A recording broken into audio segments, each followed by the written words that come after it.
You guys so much for watching. I really appreciate you guys. So it's like 8 at night, and something happened. Like, I'm just gonna tell you guys where I'm shooting this video, and I don't have my makeup on. I'm just looking all weird. So I was I wasn't feeling too well. I was like in one of those states where like you're emotionally down. And so I,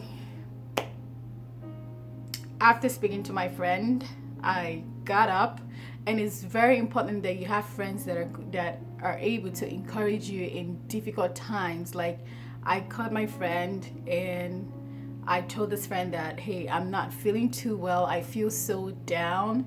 And the friend encouraged me and told me that when you feel like you're down, you need to prophesy positively to your life, because God has made a provision for us for times like this. So when you feel a certain way, God has given us the words to speak over our lives, to speak over the things, to break down those walls. The word of God, the word of God is the word for us to use. God has written his words, so he has said so that we can say. And I really thank this friend for giving me the scriptures. I am so grateful to God for surrounding me with so much people that loves me unconditionally. And I really do want to say that you should not beg people to love you. When people are not in your life, when people want to leave your life, let them go, let them walk away. It's fine. The people that love you unconditionally, God will send them. And when God sends them, you do not have to do anything to keep them. They're just gonna be there. You don't have to do anything to keep them. They're just there for you because God is the one that brought them into your life. So when people want to walk away from you, be it a relationship or like friendship, whatever kind of relationship you find yourself in, and that you want to beg someone to stay, please do not. The people over the time, I got to realize that the people that will love us unconditionally, like, God is the one that will bring them to us, and we do not have to do anything to keep them. And this kind of people, when God brings them to you, you won't even be scared of losing them. I always say that when you're scared of losing someone, you already lost the person. So I just wanted to say that real quick. It is very important to have people in your life that are able to speak positive words over you, people that are able to encourage you when you find yourself in unpleasant situations, or like, when you're going through that motion in life. So what I wanted to say, what I was trying, why I made this video was, so this evening I got up from my bed and my room was a mess. And so I was like, I'm gonna clean up my room. So all I had to do was take out the pillows from my bed, take out the sheets from my bed, and put them back together in the order that they're supposed to go in, and just kind of arrange things around. So I took down the sheets and then put them back. I had to take everything out, and some of it I left, some of it I just had to fluff it out and put it back. So after that, I looked at my floors. I was like, okay, I need to vacuum my floor. And then I vacuumed the carpet in my room, and I checked my closet. It didn't need to be vacuumed because it was looking good. So I took out, after cleaning, I took out the trash, I took out everything, and then I went to the bathroom to pee. And my spirit was like, how do you feel? And I was like, it didn't take me that long to clean up my room. And I was like, I actually feel good. And then my spirit began to minister to me that if only people would take out the time to clean their rooms, that is your heart.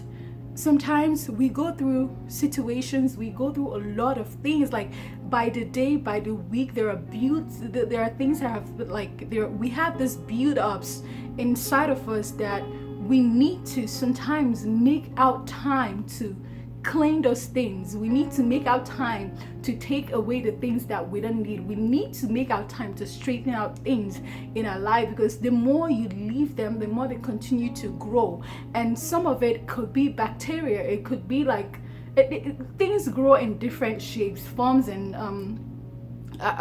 yeah, I'm just gonna leave it at that. So what I wanted to tell you is that take out the time to reflect on the inside of you, and know the things that you need to do away with, know the things that you need to reject, know the things, the people, even the people, the relationship that you need to let go of. Like, if anything is draining you, I think you should let go of that thing. You either fix it or let go of it.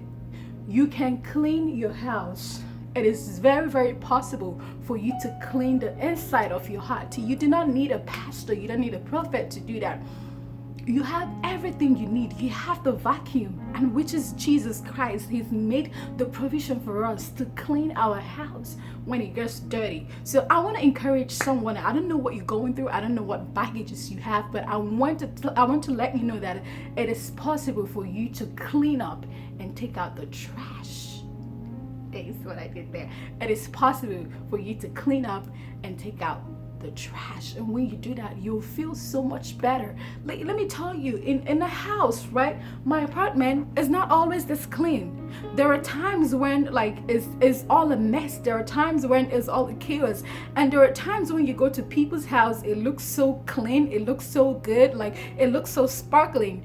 There are people that they don't touch, like they don't mess around with stuff in their house. There are people like that, but there are people that they create mess, and sometimes a house that you live in is bound to have mess. But the good news is you have everything you need to clean the house. People are different. There are people that will stay in the house and not touch a single thing in the house.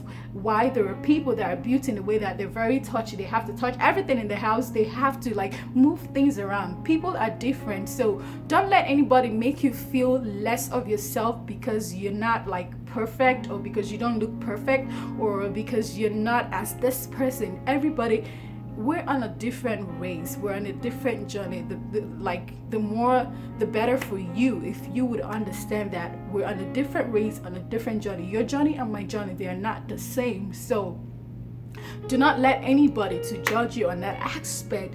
Now, when you find out that your house is messy, make out the time to clean your house. Make out the time. And I'm talking about spiritual, like I'm talking about your heart, your soul, your body. Like, make out the time to clean up.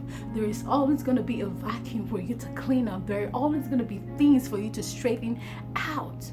Look for these things, and that is how you keep your mind in perfect peace. And above all, I would encourage you to spend some time with God. Like, recently I've gone through a phase in my life that has made me discover more of the love of God, more of how unconditional the love of God is. I've discovered that the love of God is not about how right I live or my own righteousness. It would be nice for us to be righteous. It would be great. The Bible greatly recommends us to do that.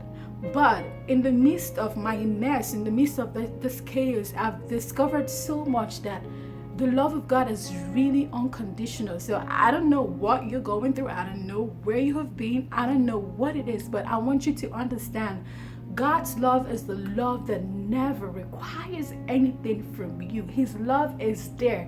Even when you're at your lowest point, His love is there. The Bible says, what can separate us from the love of God? Not even death, nothing have the ability to separate us from the love of God. So I want you to embrace the love of God. I want you to embrace the love, the Jesus Christ that God has provided for us. I want you to embrace that God would never leave you nor forsake you. I don't care what you've done, whatever situations you find yourself. Guys, I'm telling you, the love of God is so overwhelming. It is so overwhelming. It is so overwhelming, and I just thank God. Today I was just thanking God for grace. I was thanking God for the multitude of His tender mercies. I was just thanking God for being so gracious, for making provision for us. Like, I was just really thanking God for. I really thank God. I thank Jesus Christ. If you go to the book of John, I think it's John chapter 17 or 14, you will see the scripture where Jesus Christ was making intercession for us, where he was praying to his Father to keep us. So where he was praying to his Father to, like, for the provision that he should make for us, where he was praying to his Father about us. What a merciful God. What a merciful Father. I just thank God for Jesus Christ who came and died for us. But yes, there is no mess that is too big that God, Jesus Christ, cannot clean. There is no luggage, there is no baggage that is too big that cannot fit into the cabin of God. See what I did there? There is no luggage that is too big, no burdens that God cannot lift from you. So I just want to encourage someone. Please be encouraged. Your situation is not beyond, is not above God. Okay? Okay, that's all I have for you guys today. Thank you so much for watching. I really appreciate you, and please don't mind whatever is going on here. Okay, all right, I'm gonna go eat now. Have a beautiful night. Bye.